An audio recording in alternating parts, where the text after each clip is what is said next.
Welcome to the Andrew Holland Podcast, where we talk about business, entrepreneurship, and everything in between. Now, here's your host, Andrew Holland. Hello, everyone. Welcome to another episode of the Andrew Holland Podcast. I'm your host, Andrew Holland. I'm a businessman, an entrepreneur, and a CPA. I've worked in the corporate world as a CPA. I've worked in the financial services and investment industry. And I've started multiple companies that have multi-million-dollar valuations and multi-million dollars in revenue. You can find more about me at our website, the Andrew Holland Podcast, and on Twitter, A Holland Podcast. Thanks so much for joining us each and every Wednesday, where we talk about all things business, entrepreneurship, and everything in between. Today, we're going to talk about an adventure that I had in one of my first businesses, ProViral, which, as you'll recall from previous episodes, is a garbage company. Again, I was in the corporate world, CPA, with my business partner, Jeff, and I, at the age of 23 or 24, started a garbage company. Completely out of our wheelhouse. We knew nothing about it. What you'll often find in business is as you progress in a company, you have some really strange and bizarre stories, things that you wouldn't expect to ever happen to you. But, as is often required, you need the grit, and you need the stamina, and you need the mental fortitude to continue pushing through regardless of what happens to you. And today's episode is going to focus exclusively on an episode or an experience that happened to me in year 2 of our garbage company. Let me set the stage for you where we were in the business. So we had started the business in 2010, 2011. If you recall from previous conversations, we started in the roll-off segment, which are those large dumpsters that you see on construction sites or you order for your house because you need to do a full house clean out. We quickly realized that that doesn't pay the bills throughout the entire year. It's a very seasonal business because it's primarily busy in the summer and dead in the winter. So after 9 months of starting the company, we realized we had to get into residential garbage service. That's where you pick up people's garbage and recycling on a daily basis, or a weekly basis, but the routes run throughout the week, Monday through Friday. So here we were, about year 2, and our first garbage truck, our first residential garbage truck that we had purchased was, if my memory serves me correctly, about $10,000. And that's incredibly inexpensive for a garbage truck that has many moving parts. A brand new one is about $250,000 to $300,000, at least at that time. With inflation, I'm not sure what they are today. And of course, you can imagine if it was that inexpensive to start, it was a hunk of junk. But it got us started.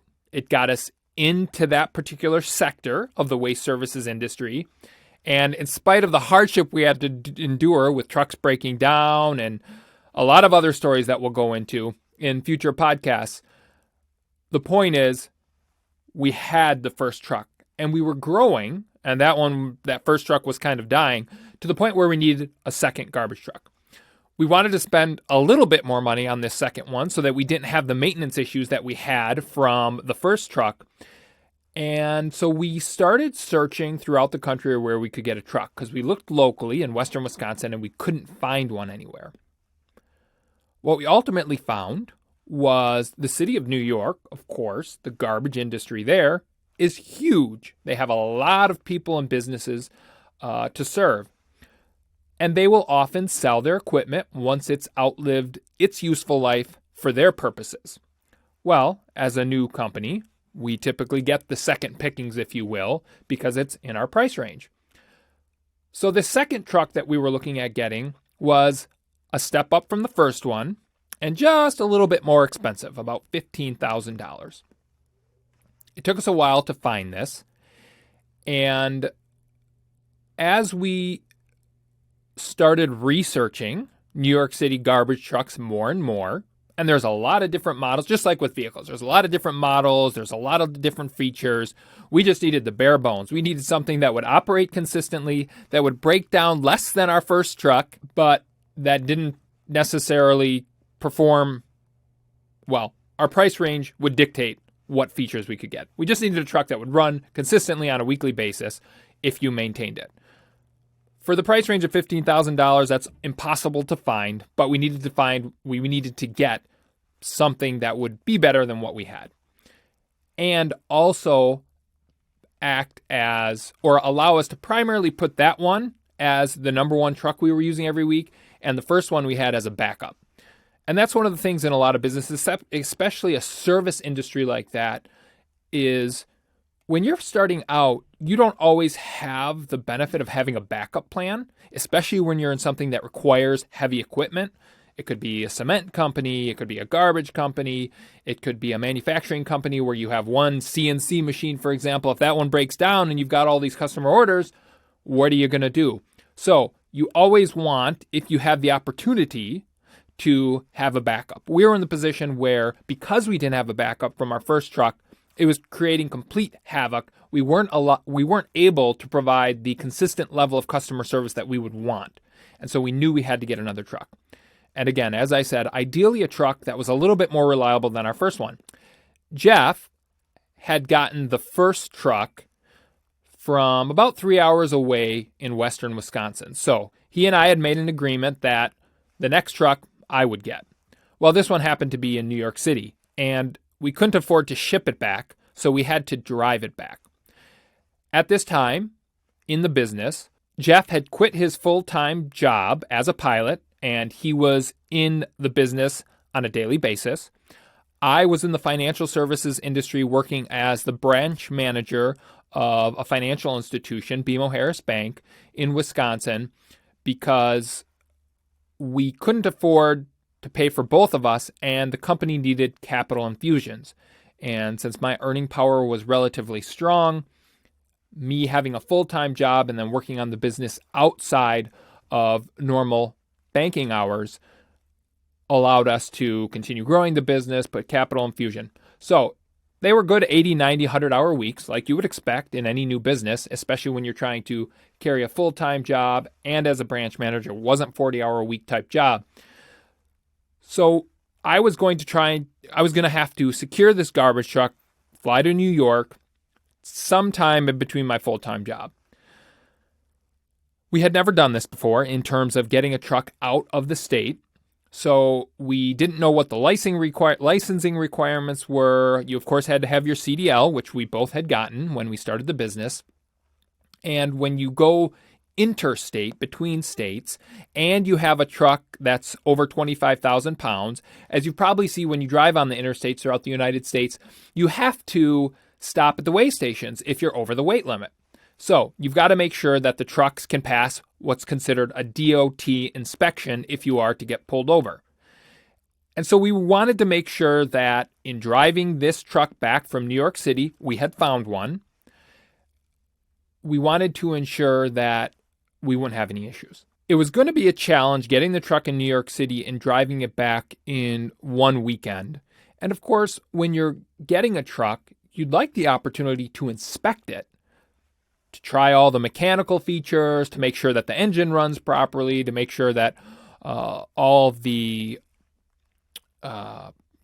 to make sure it functions the way you want it to function. And it's been so long since I've been in the industry. The cylinders, the hydraulics, it's all coming back to me. You want to make sure that all of that works, because again, the last thing you want to do, just like with a car purchase or just like with anything, is pay money for something that doesn't serve its primary purpose of actually functioning. Within 1 or 2 weeks, it breaks down. Of course, don't want that. And that was always the trick for us, because we were new into this industry. We really didn't know anything about garbage trucks. Jeff was starting to become quite the mechanic himself, although he was still learning. He handled pretty much all of the maintenance. But in this scenario, I was going to be flying out to New York to get the garbage truck. And so I didn't really know anything. So I was going to be calling Jeff and saying, okay, I tried this works, I tried this, and doing at least some level of inspection to verify we weren't getting a dud. It was going to be a challenge to go to New York City and drive it back between a Saturday and a Monday because, as I said, I had a full-time job. So I took a Friday off one week. I had called the city of New York, the Department of Transportation in New York, prior to going out there to verify that once I got there, if I inspected the truck and we wanted to drive it back, we would have all the appropriate interstate licenses and temporary licenses and tags and registration that we would need to drive it back. Now, this was a truck that was used in the city of New York for picking up garbage, and they must have sold it to a second party, and this second party was primarily a reseller of used trucks. And it seemed to me that they did this with a lot of New York City trucks, although they did not just garbage trucks, they did multiple heavy-duty trucks. They would buy them, fix them up, and then resell them. Fix them up, quote unquote. I don't remember how we came across this particular truck, but the seller's name that we were working with was Sal. I couldn't remember that the other day, and as I was thinking about doing this podcast, I'm like, what was his name? And I couldn't figure out for the life of me. But a couple days ago, boom, it just popped in my head. We'll get more to why you'd be surprised that I would forget the seller's name in a moment. I did all the due diligence, called the Department of Transportation in New York City and said, this is what we're trying to accomplish. We have a truck, that garbage truck that we're going to be buying. What do I need to ensure that I won't have any issues driving it back to Wisconsin? And they said, you'll need this. I wrote it down. I got everything that we needed. And so I booked a flight on a Friday morning, to go out there and inspect the truck. Now, there was something interesting about this purchase. The sellers would only take cash. Now, that should sometimes set off alarm bells if the sellers will only take cash. What's more typical is a certified check or cashier's check or something other than cash. And I had to be flying. But as I've said before, Jeff and I were relatively naive. Sometimes you're running so fast, you don't even see the huge elephant right in front of you, and boom, you knock right into it. The details get missed. And that's why they say the devil's in the details. So we said, okay, that's not a problem. We'll get cash. Well, I hadn't really been thinking very smart because you're going to get on a plane, and this is, of course, post 9/11, and you're going to have $15,000 in cash, and that's not going to seem odd. And I don't know anything about the TSA rules, but typically if you're traveling over $10,000 in cash, of course, in the financial services industry, if you're withdrawing over $10,000 in cash, they have to file a report. So traveling with $15,000 in cash might seem suspicious. But we got the cash. I had it loaded up. I get to the airport checkpoint, and it kind of dawns on me that I have $15,000 cash in my luggage. And I'm hoping that I'll go through security and it's not going to be a big issue. Well, I go through security, and of course I get pulled to the side. And I'm thinking, oh boy, this is where it starts. So they pull me aside, they open my suitcase, they see I have $15,000 in cash, and I'm scared, as you would expect, because I'm young, I've never done this before, I'm going to a foreign city. Had I been to New York City before? I don't know if I had. Actually, I had once on business as a CPA when I was working for Ernst & Young. But I was going with a group of people for training, I think. So I'd never gone alone. And of course, I was going for a completely different purpose here. They pull me aside and say, what are you doing with $15,000 in cash? And I basically just tell them the whole story. I said, here's the deal. We're a small garbage company. We're in western Wisconsin. We need a truck. Other trucks breaking down. We can't service our routes. And I just kind of go off. And I remember the person looking at me and just kind of staring at me.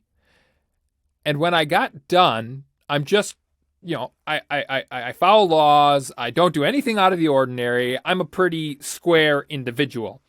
And so I just don't want to get in trouble. And so I'm just being honest, and telling him everything. And we've got to get this truck, and I got to drive it back to Wisconsin before Monday, before I've got to be back to work. And this is why I have it. I'm just praying this works. The guy must have thought either I was crazy or this was so outrageous that there's no possible way that this couldn't be true. And after going through it, kind of looking at me, listening to my story, I think he brought another agent over. They let me go through. I was so thankful. Now, listening to it now, even thinking back, it may seem like that's not a big of a deal, but think about being 23 years old, going to the airport with $15,000 in cash, going to New York City, and going to buy a garbage truck from someone you didn't know. You have to do it in a short period of time, and you are going to be relying on your skills to inspect this truck, of which I have none. I know nothing about these trucks whatsoever. And Jeff, my business partner, can help talk me through, but it's kind of hard to do an inspection and make sure everything's working from over 2,000 miles or whatever the distance is between Western Wisconsin and New York City. And so the whole situation just seems very pressured. And then you get to the airport and you get pulled aside, and that starts it off. So I was just thankful that this bump in the road, step one, went well. Get on the flight, land in New York City. I get a cab, and this was before Uber or Lyft. Didn't have Uber, didn't have Lyft. If they were starting out, it was very young. I didn't know anything about it. So I get a cab, and I have a seller's address. So I go to the place we have to go, and it's in Queens, New York. Never been to Queens, New York before.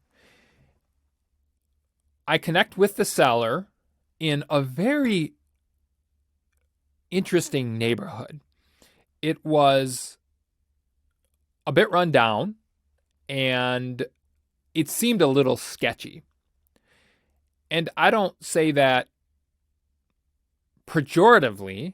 I just say it was very different than the city of New York, Manhattan, that I was used to. And so I'm in the area and I'm already feeling a little bit uncomfortable. It's foreign territory. I'm meeting some stranger and I've got $15,000 in cash. I get to the destination. We have cell phones. I believe I just have a flip phone at that point. And I contact the seller. Sal, say I'm here. Sal comes out. He brings me to the garbage truck that's sitting on the side of the road, just on the road. And I start conversing with him. Thankfully enough, Sal seems like a reasonably decent individual. And I have him fire up the truck, and I start testing all of the mechanics of the truck. Going in front, starting the cab, listening to the engine. I go to the back, make sure it crushes garbage, that the hydraulics work. I give Jeff a call, and he walks me through a number of things to just do at least somewhat of inspection. I after turning the truck up, after turning the truck on and doing the hydraulics, I take it around the block for a spin. And I don't remember if Sal rode with me or not. And again, I don't really know what I'm looking for, but I wanted to make sure, of course, that it drives, it doesn't sound crazy, it gets into gear just fine, etc. So I drive it around the block, and maybe a couple blocks. I'm just trying to make sure I don't get lost because I'm in New York City. I have no idea where I am, and it's a very interesting neighborhood, a little bit run down and very foreign to me. And it seems a little bit unsafe, quite frankly. That's how this neighborhood particularly seemed. And so after going around the block and doing everything that I could do within my skill set and talking to Jeff about the mechanics of the garbage truck, I determine seems to be like it's a truck that will work well for us. So I talk to Sal and I say, Sal, I want the truck. He says, great. He says, you got the money? I said, I do. He says, okay, follow me. So he takes me around the corner, and I have there's bits and pieces that I don't remember, but I do remember specifically around the environment. But I have a vivid image of not the name of the street, but where I was, what the building looked like. It was almost looked like an old abandoned factory, and it seemed like we were behind the building, but there were still streets everywhere, just like there are in New York. He takes me through some doors that I have no idea where we're going, we end up to the front of a building, and we walk into this building, and it looks like a car mechanic shop, but that it's closed. And there's a number of people working there, and it's pretty large. I don't know, maybe 3,000 square feet.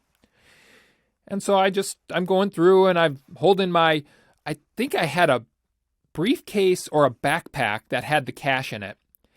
And I'm feeling a little bit vulnerable. Not a little bit. I'm feeling very vulnerable because here's the deal. If this person wanted to mug me and steal my cash, there was nothing I was going to do. And as I go through the shop, there's some pretty bulky people that could do whatever they wanted in 2 seconds. Hit me over the head, steal the cash, and move forward.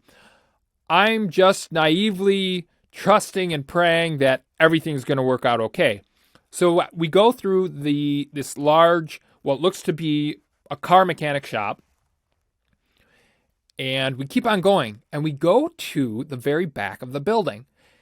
And you've seen on movies when there is something sketchy going on, and they take you through a legitimate business in the front, and you get to the back, and then you get to the boss. A lot of times in the movies, it's a drug dealer or the head honcho that either kills you, shoots you, or you close the deal. Well, that's very much how this felt. And when we went through the back and we went through some more corners, I remember going in this office, and Sal was taking me through, and there's this individual. He looked like exactly how the movies depict a mob boss or the head honcho. And again, this is the trash services industry, and we all know how that got it started and how impactful the mob is in the trash services industry. Now, I don't know that that's the case today, but again, that's the background in which I come into this situation. And I just try to play it cool, but inside, I'm just a wreck, quite frankly, because I have no control over the situation. I need this truck. I'm really relying on the decency of humanity to not throw me for a loop, steal my cash. I mean, the whole thing is just very, very weird. Get back to this corner, and I'm convinced at this point, especially seeing this back corner and talking to this person, that the cash is gone. I don't know what's going to happen to me. This sounds ridiculous, but this is exactly what happened, exactly how I felt. And looking back now, I just shake my head at how dumb and naive was I. But we were so desperate that I just had the mentality of, we got to make this work. We got to get this truck. I got to get it back by Monday. That was my sole focus. And so I was putting myself in environments that could have turned out very, very poorly. Thankfully, after talking to the individual and Sal talking with this head honcho guy, I give him the cash and they give me the keys to the truck. Sal takes me out. I'm out of that very awkward, weird situation where I didn't know what was going to happen. And he takes me to the truck, and I breathe a sigh of relief. Okay, I've got the truck. They've given me the title. That was the one thing that I was nervous about. I wanted to make sure, number one, that they had a title. Number two, meaning this was a legitimate transaction. Number two, that the title was free and clear and there wasn't something sketchy going on and I wasn't being had. And number three, that they would take the cash and let me go free. It all worked out that way. Now, I knew that once I secured the transaction, I needed to get to the Department of Motor Vehicles in New York City. I don't know if they call it the Department of Motor Vehicles in New York City or the Department of Transportation. Every state calls it different, and I don't remember. So I've got the truck. I thank Sal. I'm out of this very precarious, or what seems to be precarious situation in a very foreign neighborhood in the sense that it's very uncomfortable and it just doesn't seem that safe. And now I need to get to, I'm going to say, the Department of Motor Vehicles in New York City. Because I've got to get this truck registered and licensed so that I can drive it back to Wisconsin without having any issues with the DOT as I cross state lines, have to check into weigh stations, what have you. I don't know where the DOT is. or the DMV, but I look up on my phone, and Google Maps was not very good at that time, but it did exist. Now, you have to remember, one of the things with driving at that point in time is all of the driving directions, MapQuest, if you remember that, were great with standard size vehicles. But for garbage trucks that are upwards of 13 to 14 feet high, and if my memory serves me correct, this was 13 feet 8 inches. And if you're a CDL driver, you know that's one of the first things you know about the equipment you're operating. How high is it? Because you got to make sure that you can go under bridges, you can go under tunnels, and that you take routes that are not going to put you in precarious situations where you're not going to be able to get through because, the bridge or the tunnel is smaller than the size of the vehicle that you're in. And Google Maps didn't do anything to indicate whether the directions or whether the routes were safe for garbage trucks. At this point, it's Friday. It's about probably 3 p.m., maybe 2:30, and I know the New York DMV closes at roughly 4:30. So I need to get there because I've got to get this truck registered and licensed before they close on Friday so that I can start my trek back to Wisconsin. And I could not wait. I don't think they were open on Saturdays. They weren't open on Saturdays, so I couldn't afford to wait till Monday for obvious reasons. I eventually find my way to the DMV in New York City, and I know there's a lot of them. I don't remember which one I went to. It was kind of on the outskirts, and it took me a long time to get there because I had to try to find routes that would allow me to get there with a garbage truck. And that's my only method of transportation at this point. I eventually find the DMV, and I'm relieved. You know what? Now that I think about it, I didn't take the garbage truck to the DMV. I actually had Sal drive me to the DMV, the seller. And Sal was clearly a middleman. He wasn't like the ultimate seller. As I just described in the story, when I went back, the head boss had to say that it was okay. I asked Sal to drive me there because I knew I wasn't going to be able to get there in time with the garbage truck, and I did not feel comfortable trying to get there with the garbage truck because I had no way to verify that I could find a route that would get me there with this truck. So Sal drove me there. Now that my memory's coming back. Once he drops me off, I thank him. I say, appreciate it. I've got his contact information. I say, I should be good to go. I'm just going to get this truck registered. And then my expectation was to take a taxi, I believe, back to the truck. Now, money was really, really tight in the business at this point. And we, of course, losing money. And I don't even remember how we even had the money for the $15,000 for the truck. But we knew we needed it, so we had to find a way to make it happen. So I was trying to minimize as many expenses on this trip as possible. That's the reason I had a one-way ticket to New York City, no hotels or anything like that. I was just going to try to drive straight back. If I did stay in a hotel, stay in something, Motel 6, that was maybe $20 or $30 a night, and just make it back in one piece with a truck that would help us service our routes.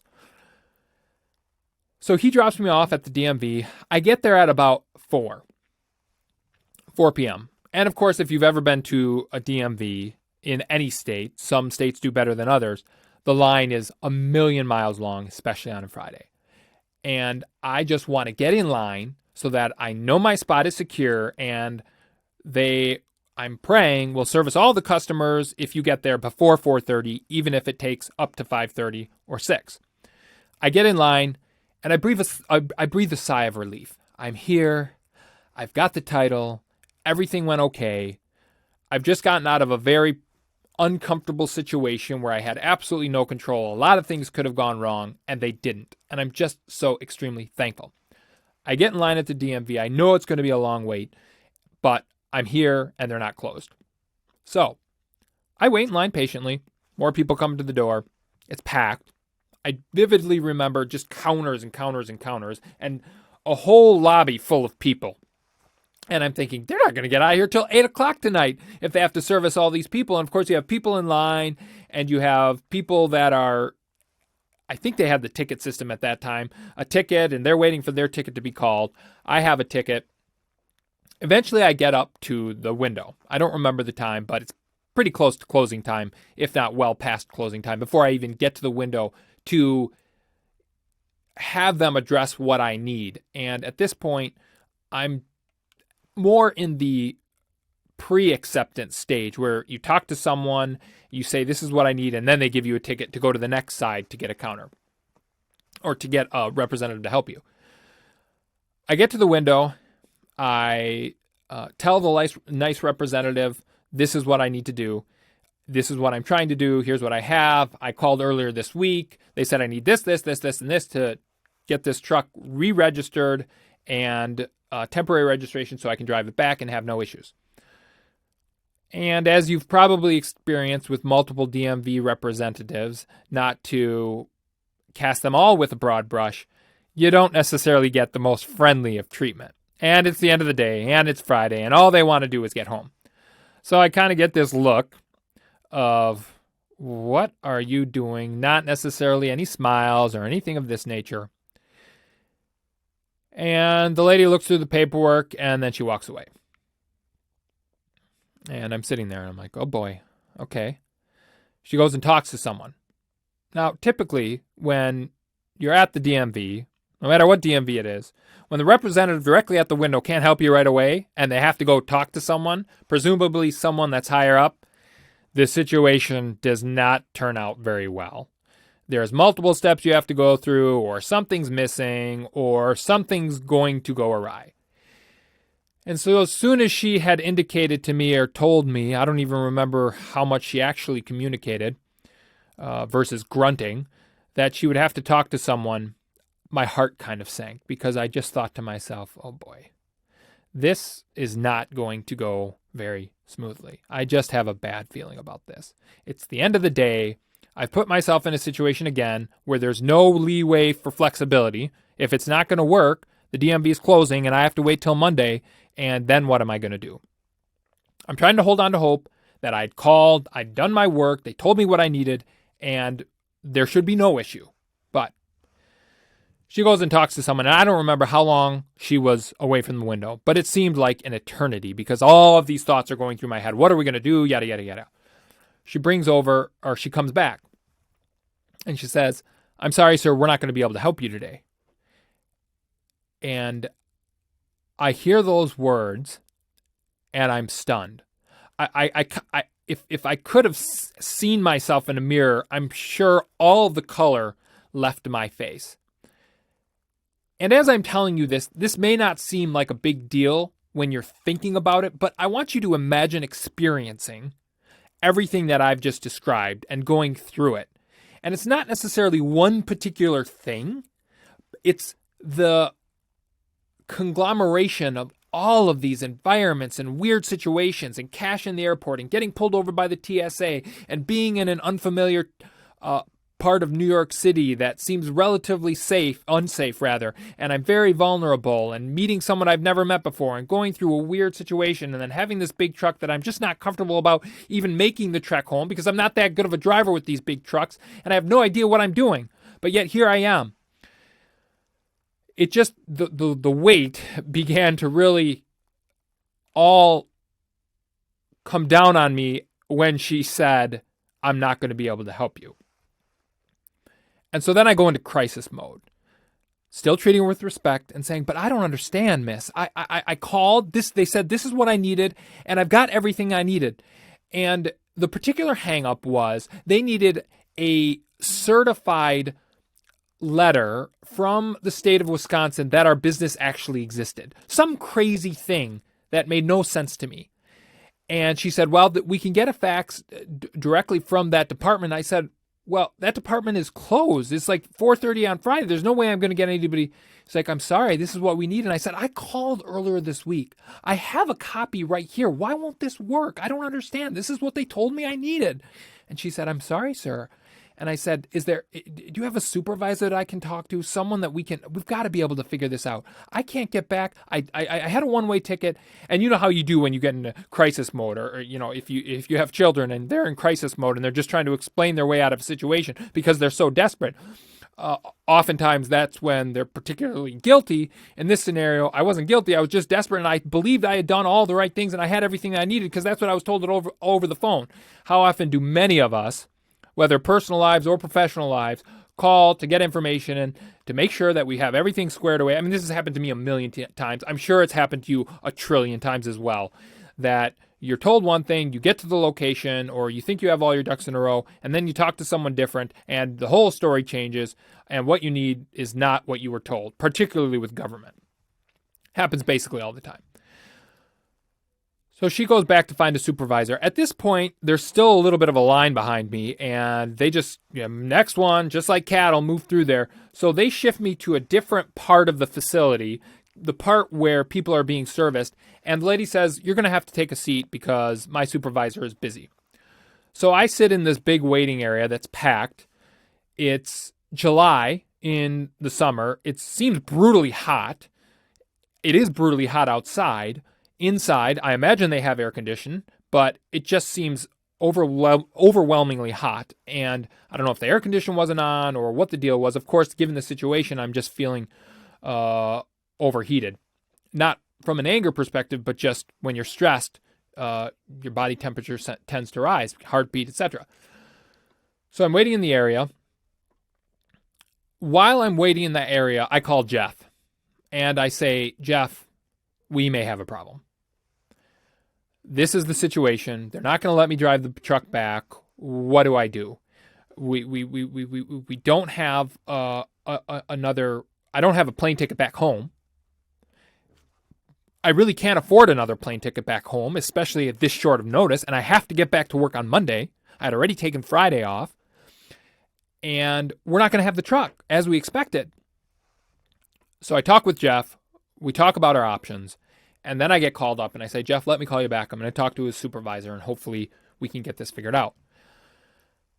At this point, I'm kind of losing hope because once you're told one thing, it's not likely that you're going to find someone, especially on a Friday evening at the DMV, that's going to have pity on you and allow you to accomplish what you need to accomplish. In spite of the fact, this should be really, really easy, okay? Instead of having a certified copy of something, just that our business existed. I said, you could look it up on the website. You could actually look up on the website and see that our business existed. We'd been in existence since 2010. It was actually a little bit before that because we changed the name. But why is this so difficult? And unfortunately, there was no flexibility. I talked with the supervisor, and there was nothing they could do. There was nothing they would be willing to do.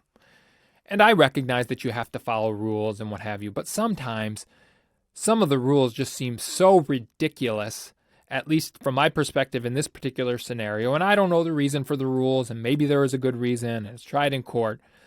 But at that point in time, I'm just overwhelmed, I'm frustrated, and I'm not going to get this truck licensed. So I'm not getting this truck back. I'm not getting it back legally. So I leave the DMV. And I call Jeff back. And I'm just walking the sidewalk. I don't remember where this DMV was, and I just remember pacing back and forth and back and forth and back and forth on the sidewalk, talking with Jeff, and we're going through our options. Anytime you're in a period of crisis, or any period, we had learned quickly, let's just break down the options. Regardless of how bad the situation is, all you can do is, what are our options? What are the pros? What are the cons? What are the risks? And we had two options. Option one was I try to drive the truck back. I wouldn't technically have the correct legal registration. If I got pulled over by a state officer for a DOT exam, or I had to go to any of the weigh stations, I likely would run into a lot of trouble because they'd wonder, why are you driving this truck from New York City? Where's your license? You don't have the appropriate registration. Do you even have insurance, et cetera, et cetera. But that was something we were seriously considering because we desperately needed this truck and I needed to get back. Now, I follow the laws. We don't break the laws. And so we didn't want to break the laws by any stretch of the imagination, and the risks were too high. But we were weighing all the options, even though it really technically wasn't an option because we're law-abiding citizens. So then the other option was, I try to find a way home. I try to find a flight back to Wisconsin, Eau Claire. And we would fly into Minneapolis and then take a shuttle back to Eau Claire. And then we try to figure it out in Wisconsin. Maybe get the truck, now that I had the title, get the truck registered in Wisconsin and then come back, have the truck licensed in Wisconsin, and then we didn't have to deal with the New York DMV. After a lot of frustration, after a lot of conversation, after weighing all the pros and cons, Jeff and I decided it was too big of a risk and it was the wrong thing to do. And sometimes doing the right thing is the hardest thing to do. But it was the wrong thing to do to drive the truck back, and it was just too risky, and it was foolish for many reasons. So I had to find a flight back to Wisconsin on Sunday. This is Friday night, and one-way tickets that short of time period are very expensive, really expensive. And for a small business that is pinching pennies because we're losing money and we're in a capital-intensive industry, we don't have money to just throw around. We have no money. But I had no choice. And so what I knew is I had one of two options. Well, I didn't really have one of two options. I had one option. I needed to fly home. That was the only way to get home. I couldn't take a bus because I had to be back to work by Monday. But I had no place to stay. And I couldn't afford a flight and a hotel. The business couldn't afford the flight in the first place. We had to put it on a credit card. And I don't think our limit was even high enough to have another expense on it. So I couldn't afford a hotel. So after talking with Jeff, we determined I can get back on a flight, but I've got to find a place to stay. And so I tell Jeff, here's what I'm going to do. I'm going to contact Sal, the seller. Seemed like a decent guy. I have no other option. We can't afford a hotel. I mean, I could sleep on the street, but I wouldn't get any sleep. And what was I going to stay on the streets from Friday evening till Sunday afternoon when I could get a flight? So I hang up with Jeff and I give Sal, the seller, a call. Now, I just met Sal 5 hours ago and I was desperate. I had no other option other than that I could think of. I knew nobody in New York City. And I had no other option but to call Sal as the person I'd most recently communicated with. I call Sal and I say, Sal, this is Andrew. You just sold me the garbage truck. Here's my situation. And I explain the whole thing. And I say, I don't have a place to stay. Can I stay with you? And I remember Sal thinking, and we talked through it. And I don't remember the exact conversation, but ultimately, he said yes. And I think he could tell the desperation in my voice. I think through the experience that he and I had gone through, I mean, since he met me, he could tell I was way out of my league in terms of the whole situation and what I was attempting to do. And he wished me good luck trying to go to the DMV and get something done, period, on a Friday, and just the whole situation. And so I think he had pity on me, and thank goodness he did. His wife actually had, or I should say not actually, but coincidentally had gone to Canada for the weekend. And so he didn't see any problem with it. Had his wife been there that weekend, the probability of his wife letting some stranger, no idea who it is, in, he said, was slim to none. But since she was away, he didn't have any problem. I was so thankful. I was relieved. Of course, I wasn't thinking about, I don't know who this person is. I don't know anything about this person. I don't know anything about their house. And I was just so desperate to have a place to stay that I was thankful that he was willing to let me stay there. And again, just like the whole day and the whole situation, completely out of my control, entirely vulnerable. Had someone wanted to take advantage of the situation, they easily could have. And here I am putting myself in another situation because we couldn't afford it. What other option did I have? I asked him if he could come pick me up because he had just dropped me off 3 hours ago. And he said, sure, I'll pick you up. And what ultimately happened is I stayed with Sal. We went out to eat somewhere. He paid for it. Very, very, very kind individual. And not someone with a lot of means, but just very friendly. And I was just very thankful for his hospitality. If you ever have the opportunity to help someone in a situation like this, and not exactly this because this is so bizarre situation, this has always served as a remembrance to me. Help whenever you can, because don't do it because it will be returned, but I am only where I am because of so many people that have helped me in my life. And I think that's true for all of us as humans. And this is just one particular example where I was incredibly desperate and another fellow American took a big risk and was willing to show me a level of humanity, kindness, and civilized human nature. And Sal, if you're out there listening, you'll never know how appreciative I was. I got to know him. We got to go to the dinner, and funny enough, as I had said, I'd never been to New York City other than for a work trip, so I knew nothing about it. Never explored or anything of that nature. In addition to somehow selling heavy equipment on the side, his primary source of income was he was kind of an apartment agent for multiple companies. And so he would show individuals apartments throughout New York City. And I had nothing to do on Saturday. So I slept at his place on Friday night. I just slept on a couch, didn't sleep really at all because of the whole situation. And it wasn't particularly comfortable, but I was so thankful to have a roof over my head. He treated me very, very kindly. And so he said, you want to come with me on Saturday? Because he had apartment showings all day. And I thought, wow, that would be great. I get to go through New York City. And there was going to be some time where he needed to, I don't know if there were particular clients where he needed to be alone or he had something he had to take care of. So I'd have a little bit of exploring time in Manhattan. And so we drove into Manhattan early Saturday morning. He went through a couple of apartments. I got to go through the apartments with him. He was just showing them. I remember one particular candidate or apartment searcher he was working with had just gotten hired by Coca-Cola, was going to be an executive, not like in the C-suite, but a decent marketing position. And she was looking for a place to stay in New York City. And so I had a great conversation with her. And, that was 15, 16 years ago.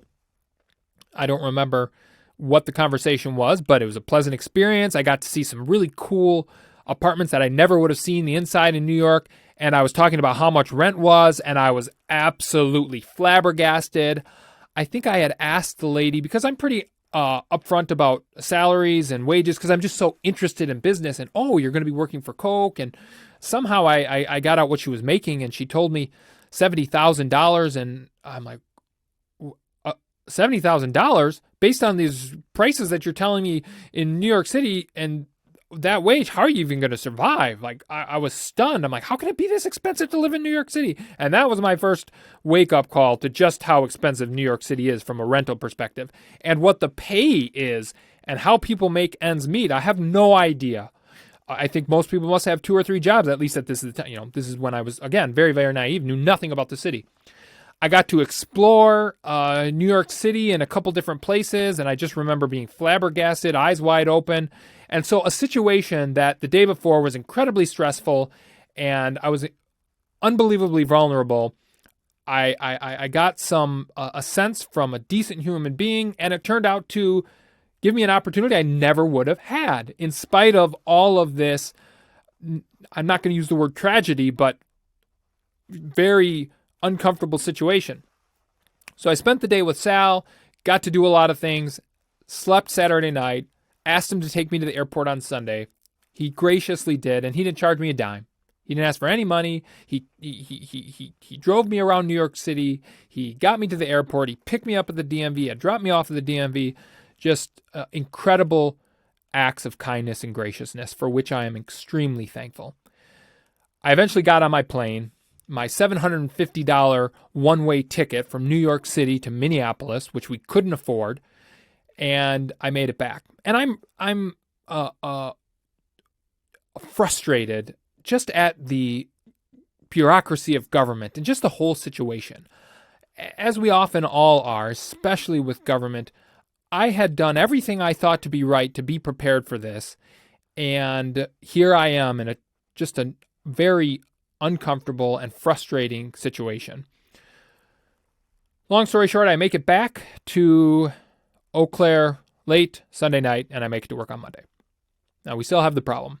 Now I have a garbage truck that we own that's sitting on the street in New York City, Queens, I believe. Well, not I believe. It's in Queens somewhere. And we've got to find a way. Jeff and I have to find a way to get it back. Jeff couldn't get the truck. Number one, we had agreed that I would get it. Number two, he couldn't get it because he was running our daily route, so we couldn't miss a route.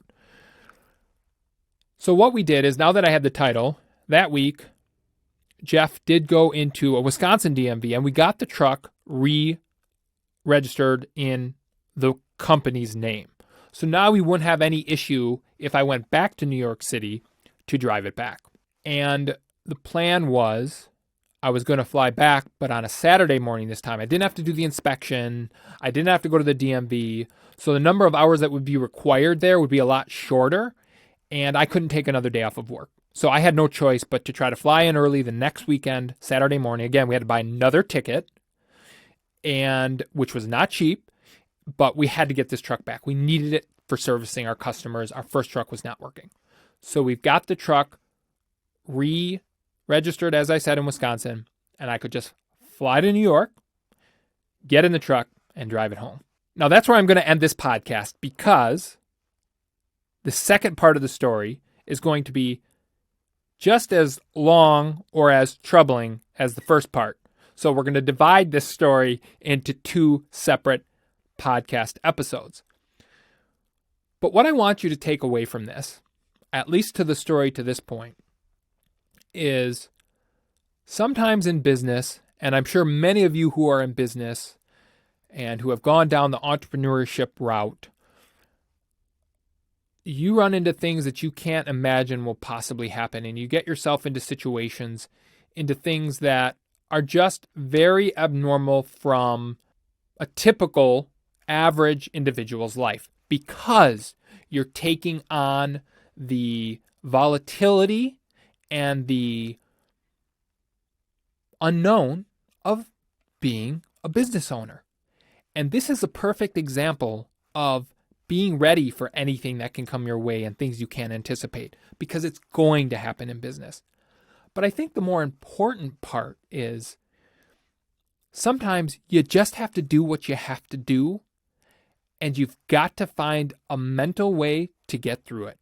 You know, when I look back at this story and I think about all of the things that I've described thus far, I don't know if I could do it again today.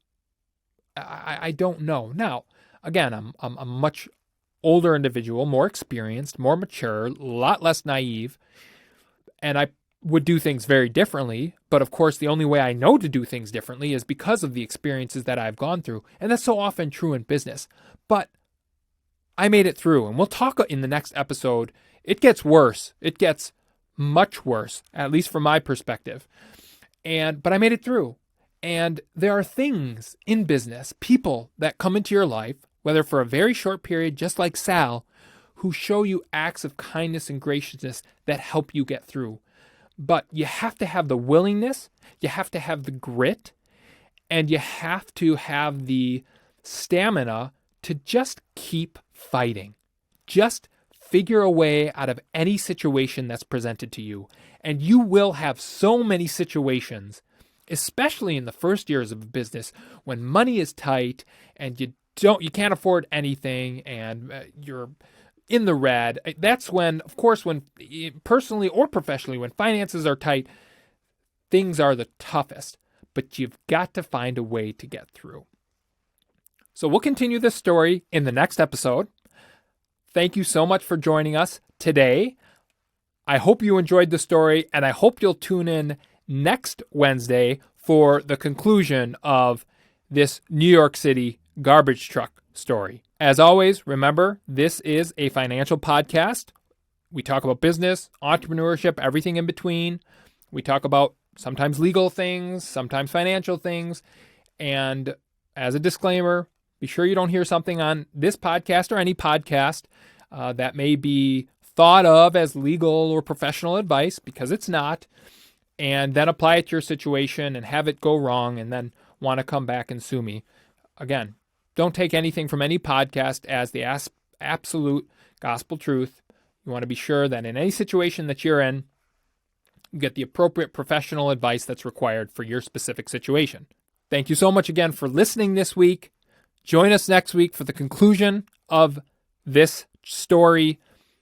Find us at theandrewhollandpodcast.com. Reach out to me on Twitter. Please follow me at Twitter, @HollandPodcast. I'm in conversations with people throughout the entire week on Twitter. We talk more about business and entrepreneurship. And the whole goal of this podcast is to be a collective group of business-minded individuals to be there as a support system for periods like we've just described in this podcast when it's very challenging. We also want to talk about successes and things that have gone well for you, and overall just be a solid business-minded group of individuals who help each other get by in the volatility of business ownership on a daily and weekly basis. Thanks so much again, and have a great week. We'll talk again next Wednesday. Thank you for listening to the Andrew Holland Podcast. Be sure to visit our website, theandrewhollandpodcast.com, for additional content on business, entrepreneurship, and everything in between. Subscribe to our YouTube channel, The Andrew Holland Podcast, to get notifications when new podcasts have been released.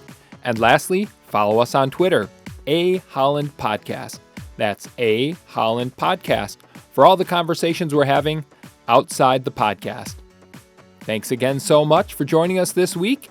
Have a great day, and we'll talk again next week.